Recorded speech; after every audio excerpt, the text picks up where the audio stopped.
Bob Clues has always been passionate about helping refugees. He had spent 11 years in a plastic tent in a refugee camp in Uganda. And he said, Cleveland, much better, much better. So I said, whatever you want, call me.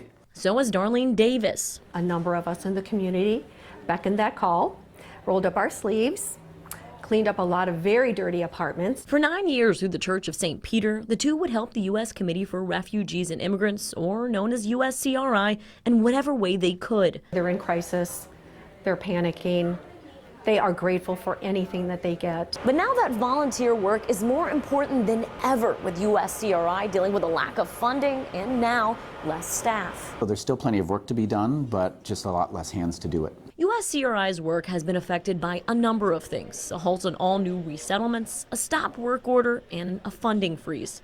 While Senator Bernie Moreno believes those dollars should be reallocated from foreign affairs to national issues. When we're looking at priorities, prioritize strengthening Medicaid, strengthening Medicare, preserving Social Security, making certain that we make housing affordable. The federal changes have forced USCRI Senior Director Darren Ham to lay off staff. We've lost about 35 to 40% of our teams nationally. And what about your team locally? Locally, we're at about 35%. Since December, they haven't gotten any federal dollars, which makes up about 90% of funding. But Every day, have somebody walk in with a $20 check or a $2,000 check, which goes directly to clients. We're not going to count on that money to sustain our staff. donations and volunteers like Darlene and Bob have helped them continue serving the 1,000 refugees who depend on USCRI for support in Northeast Ohio. Bob gets a van and drives clients around.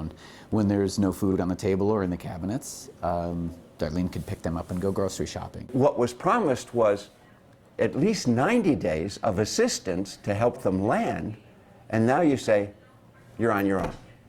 That's not what you do to your neighbor, and these are our neighbors. Though USCRI is uncertain how long they can sustain their work, with the help of the community, they're determined to keep going. We will continue to do this despite the challenges and obstacles that we're going to face. Reporting in Cleveland, Nadina Busada, News 5.